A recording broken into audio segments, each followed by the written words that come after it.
Dennis, and everything that you were saying, I'm like, where are these historically underserved folks being served? Because if you're saying we're looking for businesses who are scheduled to reach 10 million, you've cut out a ton of folks.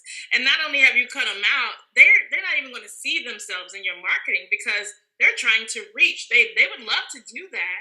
But do you provide any type of support or technical assistance to help them actually get there? Or do you have a 30-minute conversation and say, yeah, you ain't ready?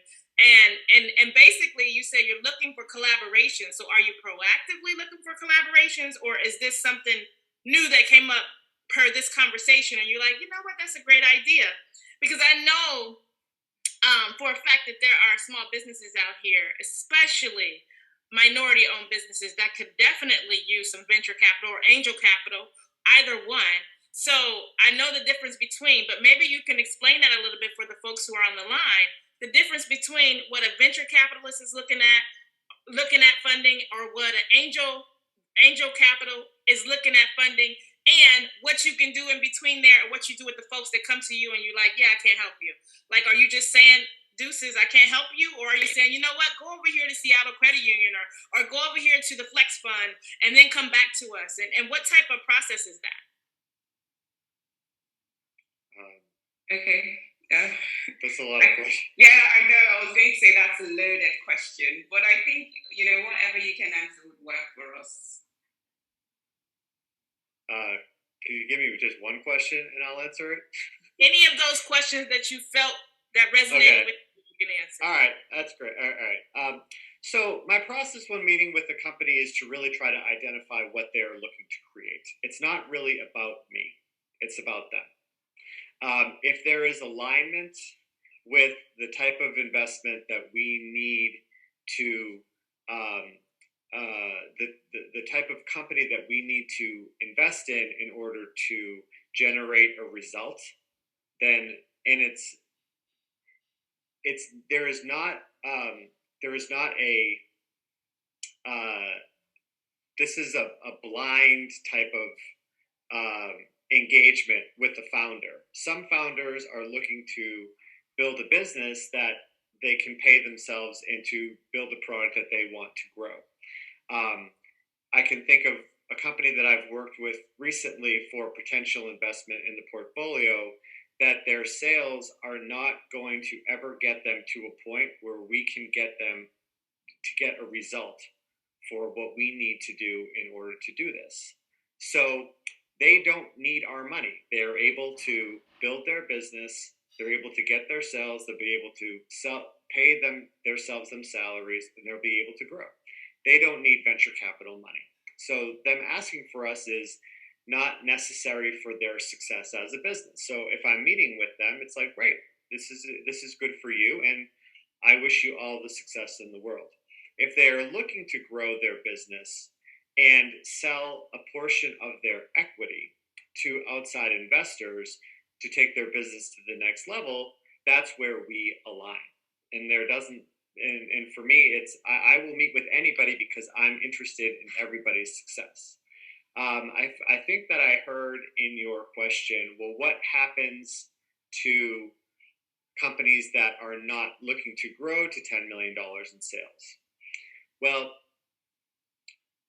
I'm not sure necessarily that they are aligned with what a venture capitalist needs in order to do that. So I will meet with them and try to assess what would they be looking for, what would they need in order to be successful. And in a meeting, I am definitely trying to hone in on how can I help the person that I am meeting with drive towards their success individually. What have I learned along the way, or what resources am I aware of in the community that can help this person that I'm speaking with? And that could be, are you looking to engage with mentorship? Are you looking for advice? Are you looking to expand your advisory board? Because those are all ways that are free ways in order to advance what you are looking to create. And I'm just trying to find ways to help if they do not fit into the profile of building a venture scale company. Great. Thanks for that one, Dennis. So I'll just move over to Jennifer Ness, then I'll come to Jenny. So Jennifer Ness, when we look at debt finance, so going for loans, lines of credit, from the poll we had at the start of the event, we saw that lines of credit were the least. Now, some of the reasons might be, when you're trying to apply for a loan, the collateral, the fees, all these requirements. How do you think? And these things are, they make it much more difficult for entrepreneurs from historically on the finance background to get access to debt finance. Do you want to share your thoughts on this? How can it, are there any improvements, or what are your thoughts generally on this? So first of all, to think that you are going to walk into a financial institution as a startup and get debt financing for $100,000 for your idea is unrealistic. So the first thing that I tell clients, small business owners, you have to start small. It's really, really important to do a lean startup, to identify why do you want money? Because in your program or in your plan, you may say, oh, I need $100,000 because I need 10 trucks to employ 5 people. What does that really mean? And can you start with 1 truck? Can you start with 1 truck and employ 2 people and see what that looks like, and then grow your business along the way? So the first thing is identify, is debt financing really something that you need? Not want, but need to grow your business. And then the second thing is identify the best financial institution to go to so that you can get a yes and not a no. And sometimes that's not going to be a traditional bank. It's not going to be a traditional lender. It might be a micro lender, like what Carrie was talking about. So you have several micro lenders here that will take a chance on you. For example, ventures. There's ventures here in Seattle.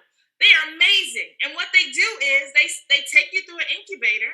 They get you ready for debt financing so that when you get it, you can be more successful.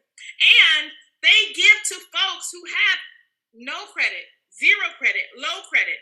And guess what? They have about a 96% rate on how they get paid back. And that's more than any credit union or financial institution, because guess what they've done? They've invested in those folks. They provide technical assistance. They provide training so that when they get that money, they feel vested in such a way that they pay it back, and they're educated on what that means. So, no, everybody doesn't need debt financing. And yes, if you do need it, you need to go to the right place. So the Flex Fund, yes, that is one way. These micro lenders is another way. But also you can fund a lot of things. I had a client who funded a property. It was a $600,000 property on a credit card with 0% interest for 24 months. You're not going to get that at any financial institution. You're going to start paying that back as soon as possible, unless it's like, the EIDL fund or the PPP, which, But my point is, you need to be aware of what it is you need, how and why you need it, and where you need to go to get it. Because you can't go any and everywhere to get that type of funding. So get you a financial coach, a financial advisor, and you can get that through the Small Business Development Center, the Women's Business Center, the Veterans Business Operations Center. All of these are free resources that are funded by the SBA. And so seek them out, get a plan together, let them help you build that out and develop that, and then go get some debt financing. Don't just go into debt, because I know plenty of clients, plenty of entrepreneurs that go get debt and can't pay it back. Or their business is not successful, and so they say, oh, okay, this ain't working, and they walk away from it. But guess what? That debt walks right with you. So just be mindful of why you need it, how you can receive it, and who you need to go to, and get the support you need to be able to get it. Great. Thank you for that wonderful explanation there, Janet Ness. Really, it's a case of really knowing whether you need or want the debt. I think it's really, really important that you ask ask the question. And really, lean is the way at the very, very early stage. So you can see from the poll that we had, quite a few people said, bootstrapping is, you start with the personal funds. As you grow, if you do need debt, then you take, and then you go to the right place. So thanks for that one. Can I just add one thing, Winifred? Yeah. Winifred, yeah. Sorry, I want to say your name right. I like when folks say my name right. But the one thing I wanted to add to that is this. You have to have skin in the game before you go asking folks for money. If you're not doing right by your money, what in the world makes you think that a financial institution is going to say, okay, girl, here's some money for you to do whatever you want to do? Show that you have done the correct things, that when you receive someone else's money, that you're going to continue to do the correct things. And you don't know that as a startup. You really don't. You have hopes, you have dreams, you have projections, which are really just educated guess. But after you've been in business for a while, you can see, this is not working. And this absolutely works. And here's how I want to accelerate that. And that's when you go get debt financing. You don't want to go into debt and your idea is not even validated. Right? So you want to make sure that you have a validated idea that is actually generating revenues that you can actually pay the debt back. But that's all I'll add. Yes, thanks for that one. We'll come to you, Julia, but we quickly want to ask Jenny. So when we look at, venture capital fund, just equity investment in general, some of the things sometimes is access to the network. So, to the VCs, to the BAs, because prior to today's event, we had several fireside chats, and we spoke to Maria Sanchez, that is a CEO of Arlity, it's a STEM-based bilingual platform. And one of the things, for her coming to the US as an immigrant and stuff, did not really expose her to a certain network of people. Now, how would you recommend to entrepreneurs, especially those that maybe have validated their ideas, how would you recommend that they grow their networks to meet these kinds of VCs and BAs? Yeah, sure. So yes, for underrepresented entrepreneurs, besides the challenge of the lack of information gap and, knowledge, another big challenge is the lack of networks. So you're spot on with that. But before I actually delve into, what can individual entrepreneurs do, I do want to take a moment and just recognize that this isn't just an issue that can be solved by an individual or, individual entrepreneurs who just have to work harder to build networks. In fact, I think this challenge is multifaceted. And perhaps you may have heard of this phenomenon, but one thing we've heard is that there's this thing called pattern matching. And when it comes to the way, investment works. And essentially what that is, entrepreneurs are more likely to get funded by investors who look like them, whether because they share similar ethnic backgrounds or educational backgrounds, whatever it may be. So with that pattern matching phenomenon going on, and I'm not saying that this is all that happens all the time. I think Dennis pointed out, he invested a lot in, minority owned as well as women owned founders. So there's certainly investors out there who are trying to fight that kind of phenomenon, make sure that doesn't happen. But the reality is it is happening. And with that in mind, I think what's critical for us to recognize is that there has to be diversity in investor community in order for underrepresented entrepreneurs to be funded. But unfortunately, when we do look at the angel network, angel investor network, or when we look at the VC industry, although there has been some progress, unfortunately, there's still a bit of lack of diversity. It's just that it doesn't really reflect the population of entrepreneurs. And that's especially the case when it comes to decision makers of VC industry. When we look at the statistics and data, it just shows that to this day, there aren't as many women or minorities when it comes to VC industry decision makers. So I just wanted to take a moment to, say that this has to be done. It's like the moving pieces, right? It's not just the one factor will solve everything.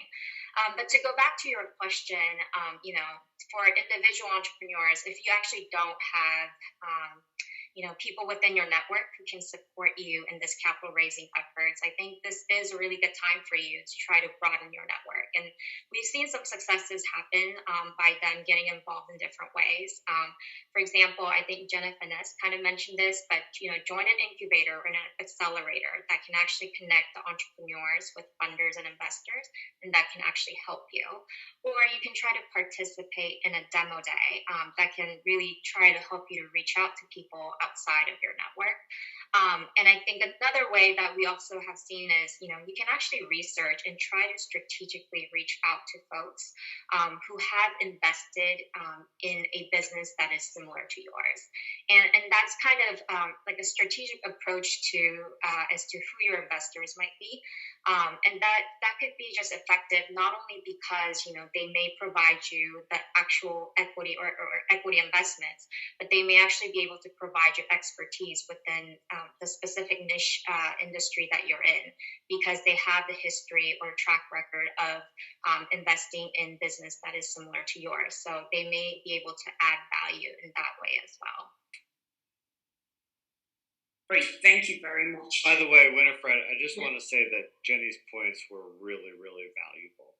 And I just want to echo on top of everything that she said, that something I said earlier here is that creating an advisory board or going through the process of bringing in advisors or allies into what you are building is another sort of step-by-step process. And then on top of that, it's kind of an obvious statement, but engaging with them in a regular basis. I recommend to all founders, if they haven't already, every single one of them across the board, to create a list, like a MailChimp list, of those that you are looking to help you build your business, and engage with them on a regular basis. In Techstars, you will see people during the Techstars incubator email every week, kind of like a SWOT analysis. Good things that have happened, challenges, asks, how can we help? And then after they emerge from Techstars, for them to do it on a monthly basis. And then as you get more, you do it more like on a quarterly basis. But I think that those are some kind of free steps. And there are a lot of podcasts and blog posts on how to engage with allies and advisors as you are building your company. And I think that that's a really important tool to be thinking of, so that you are not alone in your dream. You don't have to hire 50 people, but you can't be alone as you're putting things together. Okay. And then, sorry, one more thing, and I know that there are hands up. Sorry about this. And, if you meet with me, I usually say, please add me to your contact list, because when a founder is pitching, they will say, oh, I have this person who's an advisor. And you say, and if I know them, I'll be like, great. How often are you speaking with them? Well, I haven't spoken to them in 6 months. It's like, well, have they been away? We need to be engaging on a regular basis, because that person could possibly open doors for you. And they won't be able to do that unless you engage with them. Okay, great. Thanks for that one. So Julia will quickly take your question and would move over to Kerry. Yeah, just because, and I'm seeing in the chat, I wanted to call out Maritime Blue, who's in attendance. We have Karina. I'm supposed to be here today to talk more about COVID relief grants, but actually my full-time job is I'm a sector lead, and that is not COVID related. We work with a range of different industries across the state, and I put it in the chat about our accelerator program. It's called ICAP. We have nine cohorts. Maritime Blue is a great example of what we're trying to replicate in clusters across the state. So if I thought that was a great point about talking about accelerators, but I also really appreciate Jennifer Ness's comment about there's a lot of free resources out there to reach out to, and I will acknowledge the fact that the state has been slow to really recognize the need to provide these resources, but most recently has finally started to actually give additional support to those existing organizations, like Lisa Smith's organization, like the MBDA, like the Small Business Development Center. So just understand that there is additional support coming. The last thing I'll mention is there's something called SSBCI, which is Small Business Credit Initiative through the U.S. Treasury. That is a huge issue being discussed right now because Commerce will be receiving quite a significant amount of money to go out to the community, usually through partners. And there is quite a focus on venture capital funding, especially those who often are not served in the way that and the outreach has been really limited. It's amazing how few women and people of color are really get that kind of funding, and so there's been a lot more attention finally focusing on that, and there'll be quite a few discussions in the near future in the next few months that will be an opportunity for folks to engage and learn more about that opportunity. Okay, great. So just quickly go over to Kerry. Kerry, my question, and I'll come to you, Lisa. My question is, now when we look at, people trying to apply for loans, so we know that Jennifer Ness has told us the importance of, thinking about whether you need a loan or not. But some of the concerns really is, so as part of the study we're conducting, we had several entrepreneurs try and state that sometimes the process is not very clear. So, the requirements are, stated, but, they've met these requirements. Sometimes the loans are still rejected. And, some people feel like that is being that is just the process that is being used to marginalize them. I don't know, what are your thoughts on this, on how the transparency in loan applications? Okay, well, I'm gonna just say a couple of things here real quick, which might surprise you, but I at one time had a business and I applied for capital and I was denied. Now, my business was actually packaging loans. So you would think that I would know exactly what needed to be in the package, right? Well, I did. But what I didn't do is I didn't understand how my project fit into maybe the portfolio of the lender. So certain lenders have appetites for different types of industries, and it has absolutely nothing to do with who the borrower is. Some lenders will never do an assisted living facility. Other lenders will absolutely do it because they know how critical it may be to their community. So understanding kind of the ecosystem of lending. Now, how do you know that? Well, you're not going to get that by knowing where you bank. Now, I fully think that you should start with where you bank because they have your records, right? They see the inflows of your deposits and your outflows. But I would have you start with one of the SBA's lending, or one of our partners, our technical assistance partners. So our Small Business Development Center, which is no cost. If you're a woman, you can start with our women's business centers, no fee. If you would like to go to SCORE, we have SCORE, again, no fee. If you're a veteran, we have the Veteran Business Outreach Center, and that is no fee. So I hope you're getting the theme here that these are no-cost resources. But to leverage what Dennis said about advisory boards is I want you to think about those resources, and maybe it's even MBDA and some other community partners we work with, Lisa's group of local technical assistance providers as your advisory board. Large companies have advisory boards and very well-paid CEOs. Small businesses, the CEO might not even have any education. They might be an expert in their field, and it's something like plumbing or something that they didn't even have to go to school for. They did an apprentice for. Who's their advisory council? They might not have one. So these technical assistance providers can become that. They become a partner in your business. Dennis is spot on when he says, meet with them regularly.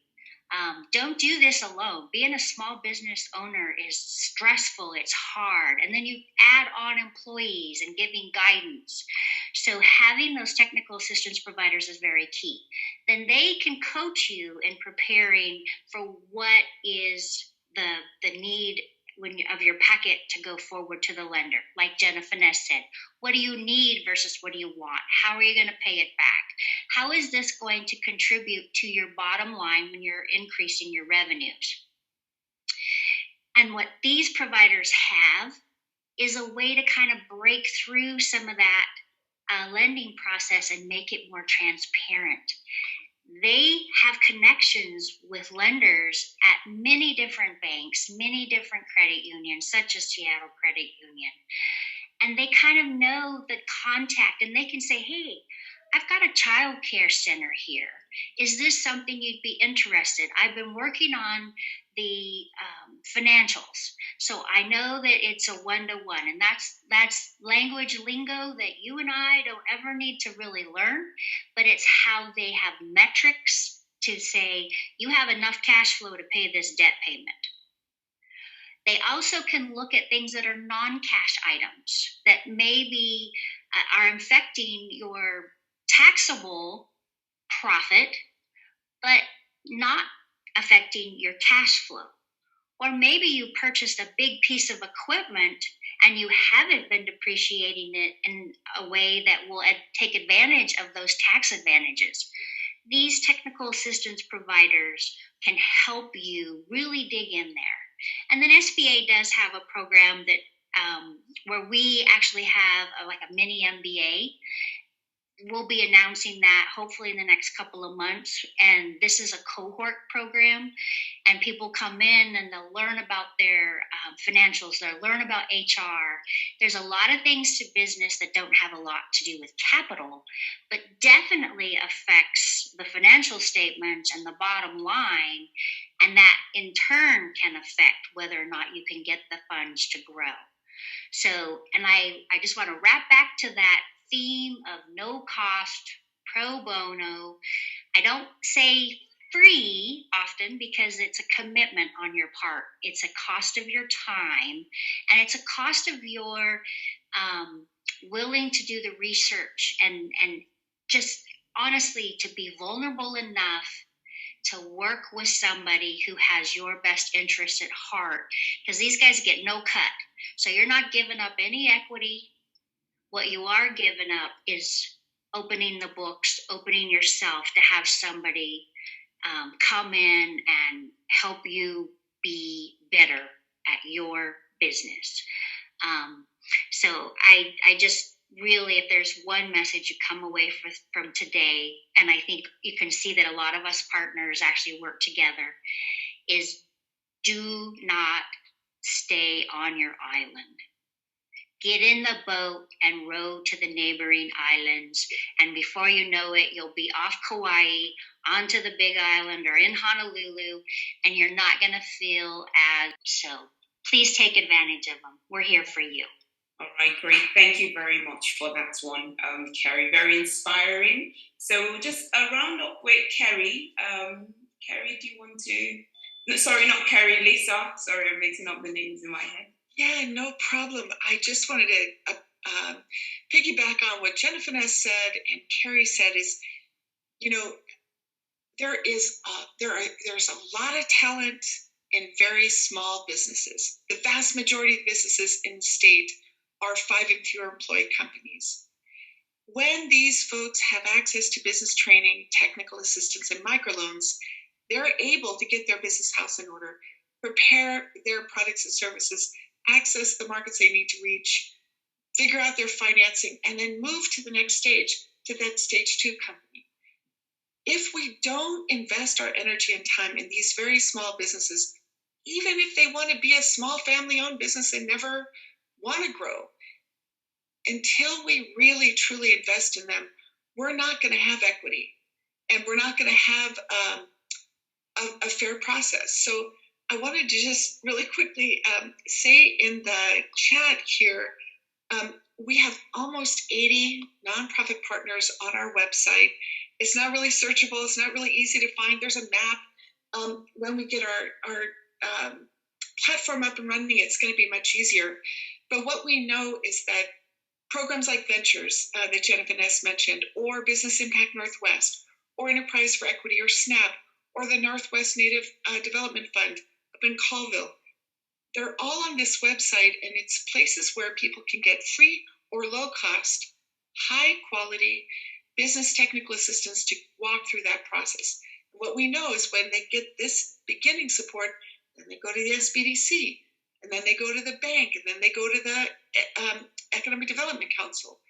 When we have this ecosystem of all these partners working together, that creates the foundation for venture and angel capital investors. So, but we, investing in that beginning place too is really important. And many of our partners are funded by the SBA and USDA and HUD, so that the businesses that go through these programs, some of them aren't even banked. So even getting that first place of getting your first bank account, or if you've lost your bank account because you had a bankruptcy due to a medical debt, there are partners around the state that are helping these folks become banked so that they're more able to manage their business. Anyway, that's just what I wanted to add in that moment. Right, great. So I think in terms of the discussions, we'll just start taking on questions because of time. So my first question now would be to Dennis. So I have Dr. Mohammed Salvi asking, I would appreciate if you could tell us the role of innovative finance, so things like crowdfunding, in supporting small entrepreneurial projects. So I think if I relate this to my own PhD research, crowdfunding is one of the least types of financing entrepreneurs use. And I remember discussing with Simon Christman, the founder of Founders and Mentors, and he said sometimes it's because of the burden of engaging in crowdfunding. It's very tedious and it does require you to put a lot in. So what do you think? Do you think there is a place for crowdfunding? How do you think it really would help entrepreneurs? Yeah, well, I've been involved in a lot of crowdfunding campaigns. In the earliest days of Kickstarter, it would have been like the first couple months of Kickstarter. I was an investor in a film that what it offered was basically got out there and hit all the social channels. And in order to, if you invested in the film, you basically were committing $25 to $100, and then you got a DVD copy. This is way back when people were still using DVDs. Then there were tickets to the premiere and all these other things, and it actually had a nice little kind of groundswell. And then we did that for a couple of films in Indiegogo and Kickstarter, and then we did. I have one of my portfolio companies that was making a carabiner that did 3 separate crowdfunding. So they did a crowdfunding every single year, and they promoted it through Facebook and they blasted it out. And I really developed a belief that crowdfunding was a necessary tool, especially if you were selling a product, to basically do marketing research. Because if you priced it at certain points, you could get an idea of how much people were willing to pay for your product. If you had a lot of people willing to pay $5 for your product, that seemed to be kind of a sweet spot. And if people were willing to pay twice that for 3 of the product, you'd be able to really understand. It's almost like a focus group.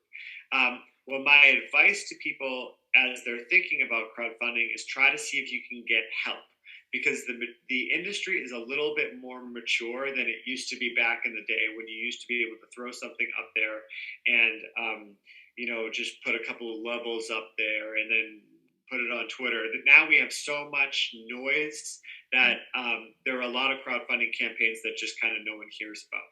There is one group in the Pacific Northwest that I recommend to everybody. They're called the Rain Factory. Caitlin Whitman is a colleague of mine, and going to the Rain Factory would be probably the first step in creating a successful, traditional Kickstarter type campaign. There's a lot of other types of crowdfunding things, equity crowdfunding and angel list and stuff like that. Like everything, do your research, ask questions, try to figure out who is quality in in what you're trying to do. And this is just kind of like a basic thing for talking to investors. You go to an investor and say, we are using Rain Factory, and an investor knows that they are A quality in crowdfunding. That just lets us know that you are looking for A quality in all aspects of building your business. So that's my answer to crowdfunding and how that flows into the pattern matching that we do, how you're making the decision to do crowdfunding. And I think crowdfunding is a very good marketing tool for understanding how your audience is going to view your product. Great, thanks for that one, Dennis. So I have a question now, Jenny, to you saying, how does a business determine when they are ready to handle investors? Yeah, sure.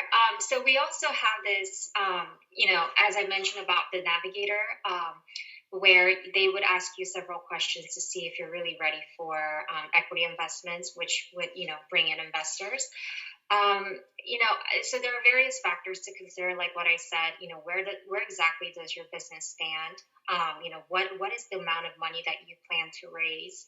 And to see if you're ready to really have advisors and ready for the investment when it comes to hiring advisors, as well as complying with various, regulations as you're navigating through this equity investment process. And I think another thing to really think about is, I think Dennis also kind of mentioned this in the beginning, is, one of the ways you want to see is, before you jump into equity investments, you kind of need to take a step back and think, so what do investors want? What are they looking for? And Dennis kind of mentioned this earlier on, but one key thing to note is the investors in this space, especially the early stage startups, they know that there's no liquidity, meaning that they are in it for the long run, right? They can't just get the return on day 5 or day 10. This is going to be a long-term process. And then another thing is, not all startups are going to be successful, right? They're high risk, it's a high return, meaning that because they know that they have to write off certain investments, and because they know that they have to do this in the long term, they're, at the end of the day, they're really looking for companies and startups that are, very profitable, and that they're able to give very high return in order for this whole model of investment to work. So with that context, really in mind, you just really have to ask yourself, investors would want to know several questions, right? First is, what is your long-term vision? And you need to have an answer ready for that. And they want to see, if you have a sound business, or what is your management team looking like, right? Is this the type of a team that will be able to scale the business and make it grow as well as profitable? And finally, investors may actually want to see, who are the other investors in your business, and what would your future investors look like? And they want to see, if their investment is going to be diluted in the long run as well. So these are some of the questions that you can ask. And again, I would say, feel free to visit our website, where it kind of asks you and walks you through those questions to see, if equity offering or equity investment is a good option for you. And just to plug in with respect to crowdfunding, and when it comes to crowdfunding, I'm talking about equity crowdfunding in particular, because that's something also SEC, my agency, would kind of, reign over in some sense. If you go to the website, we also have this thing called maps of trends. So if you're interested, for example, and you go on there, you'll be able to see that just last year in Washington State, there were 7 crowdfundings. So you'll be able to see not only state, but we're also trying to break it down by counties to see how many different crowdfunding happen in which counties. So feel free to visit there and see how frequent, as well as how much money is actually being raised under regulation crowdfunding or equity crowdfunding. Great, thank you for that one, Jenny. So we're now rounding up for time. So I'll just call on Jenny Finesse, Kerry, and Julia for just final words, and then we'll move the floor over to Simon to give us some closing remarks. So Jenny Finesse, what do you want to leave us with, the entrepreneurs? The thing that I will leave everybody with is there is a ton of support. I know that in the past, Even if you've gone to the same place before and you got an ill report, whatever, in the past it may have been something different. But right now, there is a ton of support for small businesses, especially underrepresented BIPOC businesses. And so definitely reach out. If you cannot find it, reach out to me. I will hold your hand and give you a warm handoff and make sure you get what you need, because that no longer can we say I went there and it didn't work out. We're gonna ask the question, why didn't I get the loan? Why didn't I get the support I need? And they're going to give you an answer, and we can help you make sure of that. So that's what I will leave everybody with. There's a ton of support, ton of resources, ton of government money that's out here for the purpose of allowing and pushing your business to the next level. So definitely get connected and stay connected. Great, thanks for that one, Jennifer Ness. I would move over to Kerry. Kerry, what do you want to leave us with?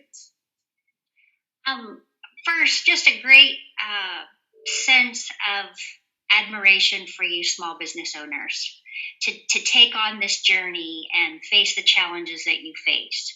I want you to always know that SBA is here and with our powerful menu of programs, and there's no wrong door. So if you go to one, as you can see, we work together. They will refer you to another. If you do exporting, we have export resources. We'll get you to that. We have partners at the state. You can just see that Julia's programs are incredible. We are really a source of referrals for the state's programs. And I think as the state has made a huge commitment to our small businesses, this is a great time to be in small business in Washington. And if the pandemic taught us anything, it's how vital our connections are and our small businesses are. So thanks for letting SBA join you today. And please, my number and contact information is in the chat. Great, thanks a lot for that one, Kerry. So Julia, what do you want to leave us with? I'll be quick. One thing I will say, what I took away from this conversation is there is, just to try to define, I get this all the time, what is a small business?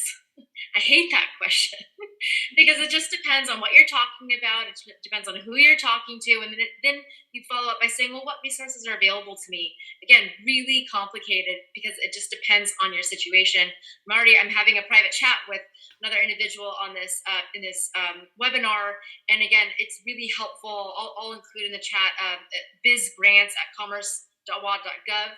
If you just shoot an email over to that email address, give us a little bit of understanding of what kind of resources you're looking to. And the reality is it's not going to be one line or one pot of money that we recommend that you apply for. There's going to be a number of different resources, and it depends on the month, the day. Honestly, it depends on the topic. That said, we are launching our next grant round by June, hopefully. And it doesn't mean that everyone will qualify, but it's pretty broad at the moment. It is focused on businesses who've grossed under $5 million in revenue in the last year, in 2021. And it is also focused on COVID, but who hasn't been impacted by COVID. But it does limit startup funds and so forth. So that money is coming. We don't have grant amounts yet, but our last grant round was for $50,000. So there's that is being developed at the moment. We also have very specific grant rounds, those targeting if anybody is a restaurant owner. There was a lot of folks who applied for the Restaurant Revitalization Fund through the SBA, and then the money ran out, even though they got approved. The legislature authorized $85 million to help restaurant owners. We have a specific one just for hotels who were impacted by the moratorium, the state moratorium. We have one just for convention center grants. So anybody who typically sells their products at a convention center, we're looking at, those are a lot of micro enterprise businesses and organizations, artists. We have $45 million just for the art sector. So we have a lot of different programs, and they're all coming out in the next few months. So I'm going to put in the chat commercegrants.com. It is our go-to site. I already put it in earlier this morning. If you just put your email in so you can stay updated. It's where we have information for the Flex Fund, anything from the state. We also try to divert people and encourage other types of programs that are out there that help service and support those organizations. Last but not least, it's not just small businesses, it's also nonprofits who will qualify for most of these programs. That's all I got. Great. So thank you for that one, Julia. We're just mindful of time, so I'll call on Simon. Simon is the founder of Founders and Mentors, and Founders and Mentors is where it all started. That's where the connections were made that have led to this event today. So I'll call on Simon to give us some closing remarks. So Simon, I'll allow you to talk. Can you hear me okay, Winifred? Yes, I can. I don't think you can see me. No, but that's fine. Hello, everybody. What a wonderful discussion. I mean, this is amazing. I've never been to the Tacoma area, but I must say the ecosystem for small businesses and for early stage businesses sounds incredible. There really seems like a connected ecosystem. And I made some notes here about from the panelists. And by the way, what a fabulous group of panelists. You know, some of the notes I made here. Jennifer-ness, it was when you were asked about credit ratings, what I loved in your response was how easy it is to increase your credit rating. Within 90 days, people can increase it. That's something that's really useful for people to understand, because I think people feel really stuck with their credit ratings. And when Kerry was talking and talking about how the SBA really can give business access to capital, and not just access to capital, but technical assistance, even more important, technical assistance. You know, and talking about, Kerry, about you not having to do this alone. I think that was really important, and this is what's come across to me in all the conversations here, and Julia as well, when you were talking about all the partners and about the ecosystem itself, and how you use partners to get right down into the local communities. I think that's tremendously important. And I'll just, rather than go through all my notes, Lisa, when you're also talking about building capacity in non-profits, and really importantly, demystifying the barriers. I mean, that's a big thing. There's all these barriers up there that people see when they have access or lack of access to finance. So I think that's really important to be able to do that.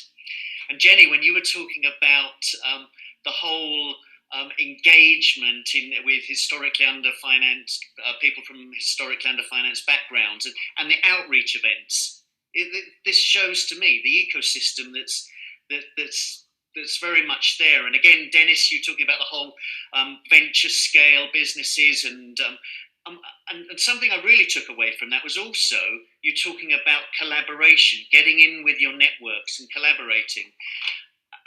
Where that resonated, and Jenny touched on it as well, was about when talking about investors often don't look like the people that they're investing in, particularly with historically under financed backgrounds. Now, I'm involved in a mentoring network, and when I looked at the research document that Winifred passed over to me, the policy brief, my big takeaway with mentoring is I looked at the role that mentors could play with helping entrepreneurs seek investment.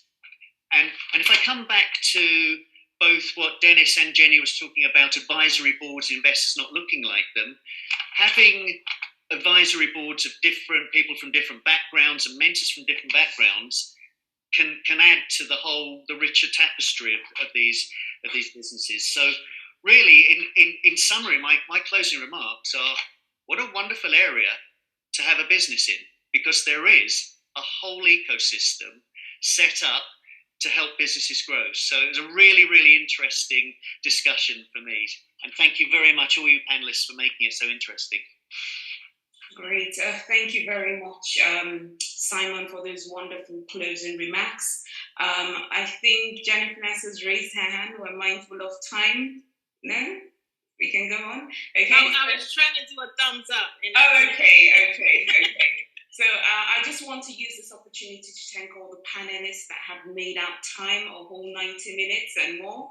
Thank you very much for your time. It's been very engaging, and really we've taken notes and really really discussed on some of the barriers that are up there in the ecosystem. But thank you for your time. as after this, a summary of the discussion would be sent out to all the registrants and the recording would be made available. But that's it. We've come to an end. All the best in your business and thank you for your time again.